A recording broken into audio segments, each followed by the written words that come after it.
Coming up on Mountain News at 6, police in southern Kentucky say they were slammed with calls last night about a reckless driver on the interstate.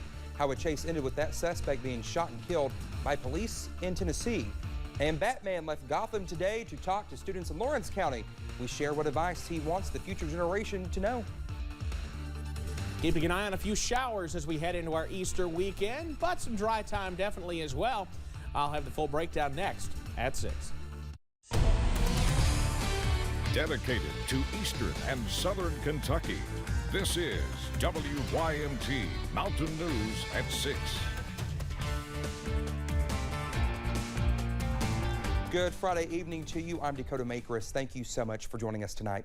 What started as a police chase in southern Kentucky ended with a man shot and killed by officers in Tennessee. Now, an independent Tennessee law enforcement agency is investigating. Phil Pendleton met with police in southern Kentucky who started the chase. Whitley County's 911 center received a bunch of calls late Thursday night with the same complaint of a reckless driver. The callers were telling the dispatchers that the driver was swerving in and out of traffic. He'd turn his headlights off at times. Williamsburg's police chief had 2 officers pursue the driver whose car was registered to a Lexington address. You know, I think the officers made a good decision, and that's why I allowed him to continue to the state line, because I felt like if we didn't try to stop this guy, that he was really going to hurt somebody. Police from several Tennessee agencies picked up the pursuit at the state line, where Williamsburg fell back. The chase ended when the driver lost control and crashed just north of Knoxville. The TBI says for reasons that are still unknown and under investigation, when officers reached the car, they fired shots at the driver, hitting him, and he later died at a hospital. It's a blue sedan, a newer model sedan. Bird says the decision to engage a pursuit is often not an easy one. We have to look at the risk factors. You know, why is this person running? And generally, just erratic behavior on the interstate doesn't justify a pursuit. But when you got traffic that heavy and the individual shuts his headlights off and he's driving in and out, I mean, you have to do something. Police say no officers were hurt in the chase or in the shooting. In Whitley County, Phil Pendleton, WYMT Mountain News. Well, we still don't know the driver's name. Police said they are still working to identify him, then will work to find his family. Of course, we'll keep you updated. Local fire departments in our area are pleading for people to not burn items during our forest fire hazard season. Crews responded to a forest fire in the Ice Plant Hollow area of Martin County this afternoon. A burn ban is still in effect from 6 a.m. to 6 p.m.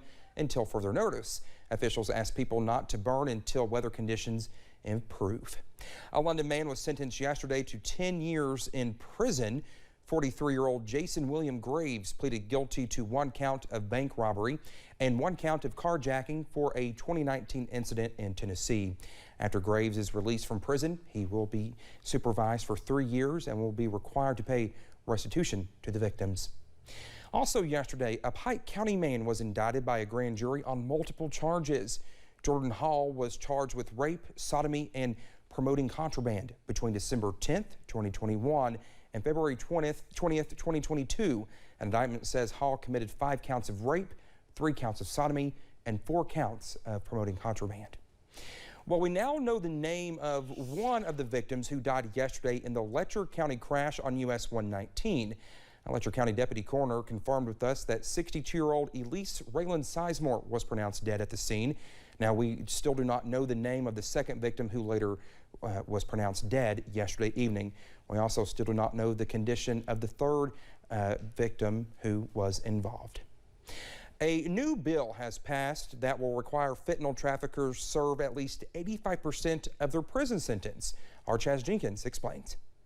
A call to action after the state of Kentucky saw an increase in drug overdoses. In the year 2020, drug overdoses went up 49% in Kentucky. There's 1,964 people overdosed in the year 2020. So this is something that we definitely need. Requiring fentanyl traffickers serve at least 85% of their prison sentence, called House Bill 215, or Dalton's Law. That was a drug user and that got a hold of, I think, prescription medicine that appeared to be Percocet, but was fentanyl, and it killed him. Excited and relieved when the bill was passed. That was a good phone call. And then he called, I got a text from him, the governor signed the bill, and I was like, you know, we were very happy. It was a lot of work, especially that he did. I just kind of helped a little bit, but he did a lot of work to get this through. Hoping this takes a big swing against the opioid crisis. It's trafficking and death. And so we want them to be held accountable in Kentucky, and they are going to be held accountable in Kentucky. Wanting to someday partner with Representative Chris Fugit again. If there's something that he can do, anytime we call on him, he helps. Just because, like I say, he's a state trooper. He knows the people personally who battle this. He tries to help them, and he knows the problem and the scourge that it's been on Eastern Kentucky especially. Trying to keep fentanyl off the streets. In Perry County, Chaz Jenkins, WYMT Mountain News. Representative Fugit says House Bill 215 saw bipartisan support. Governor Andy Beshear signed it into law April 8th.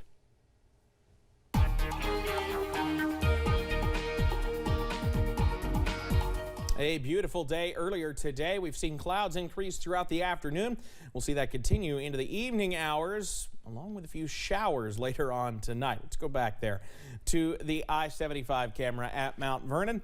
Looking all quiet but overcast on the interstate this evening out front of WYMT overlooking Black Gold Boulevard. It's overcast. Plenty of clouds out there, but we are all dry. We'll remain dry through the evening hours. Temperatures remain in the upper 60s and low 70s around the mountains. We'll continue to see those showers try to make their way toward the region, but I think it's going to be a little bit before they actually move in to the mountains. But as we head into tonight, we will drop into those low 50s overnight with scattered showers and calm winds expected. Now, I'll have the latest on what the forecast looks like for the rest of your Easter weekend coming up in just a few minutes. Dakota?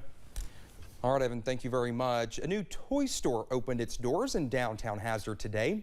Ready, Set, Play offers a wide selection of toys for all ages. The store started accepting customers at 10 a.m. Owner Joey Jones says he was anxious at first, but couldn't be happier with the result. I think it's great just to have a place for the communities to gather, for the kids to come in to have toys and display toys and hang out. So I think it's going to be a fun place to have the community here. Jones says they saw around 10 groups of people in just the first few minutes. Ready, Set, Play is open 10 to 6 Monday through Saturday. Well, Batman was on the beat in Lawrence County today, but it was not the Batmobile that drove him there. Rather, the desire to help young people overcome the things that often stay hidden away in the darkest caves of their minds. Our Buddy Forbes was there as the beloved Bat landed in Louisa. I want to welcome and give you Batman. The Bulldogs beamed up the bat signal. As much as we care about the kids, not every teacher or resource officer or administrator can say, I know what you've been through, because I've been in that situation. Not everyone has. Calling the Dark Knight to recall some of the dark nights that made up his origin. All the mask comes off, and they get the real story of the things that happened in my life. The drug addiction, the suicide attempts, the depression, the child abuse, all that stuff. John Buckland, fueled by a desire to let young people be the heroes of their own stories, visited schools in Lawrence County Friday, diving into real discussions. So my job here is to show up and empower these kids that no matter what happens in their life, they can rise above the difficult situations. They got 4 things they got to do. Always do the right. Never did. Never did. Help others. Highlighting the importance of reporting concerns, being open about struggles, and finding safe spaces to take off your mask. And so this is a way for us to make sure that we document when somebody needs help so that they can get the help they need precisely. And then also we can hold people accountable that don't get them the help that they deserve. Sharing how the trials, traumas, and tears of today can be transformed. So this is about me showing up, unmasking, letting kids realize it's okay to share what's going on in your life. You know, it's okay to open up and talk about it, because there's an army of us just like you all over the world that are suffering the same way. You're not alone. Used to suit up for a brighter tomorrow. In Lawrence County, Buddy Forbes, WYMT Mountain News. Through the organization Heroes for Hire, Batman is able to go into schools and other places to share his story and encourage young people to share theirs as well, breaking chains and freeing themselves from the things they have experienced. We are now less than 1 month away from the 5th annual Gray Matters 5K and 10K over in Letcher County. The event is honoring a former secretary at Emilena Elementary School, Sherry Mullins, who died last year from an astrocytoma brain tumor.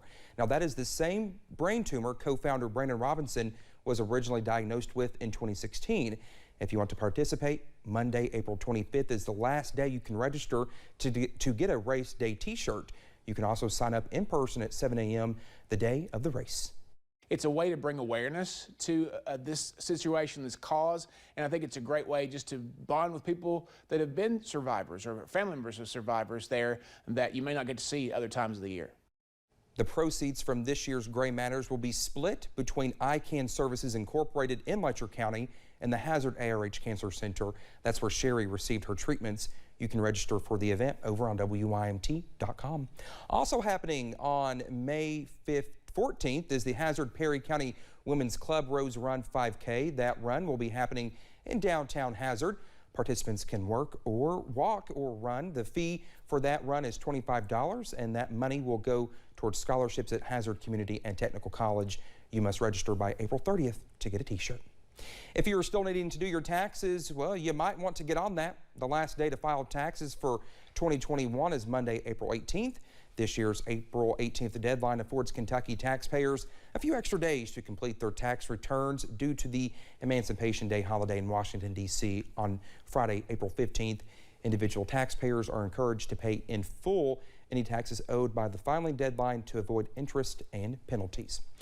14-year veteran firefighter and EMT Larry Wayne Atkins was recently diagnosed with stage 4 colon cancer 1 month ago. Since then, the Middlesboro Fire Department team gathered to help fundraise money for Atkins. Today, the team gathered for a fundraising event. You can still donate at the fire station. They are selling stickers with MFD 950 strong on it for $10 each, and you can get one at Middlesboro Fire Department.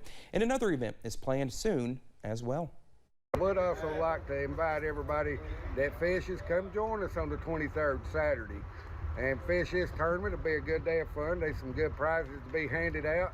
And just reach us here at the fire department or Kevin Barnett at the street department, and we can get you all the information. It starts at 7 in the morning. Jeremy Killian, a firefighter and EMT with the Middlesboro Fire Department, told us, quote, "We as a department love each of our own guys as our own brother, and when one is down, we're all down, and we fight dirty because we are going to fight together no matter what it is." Well, mostly cloudy skies as we head into Easter weekend, but a few showers possible at times as well.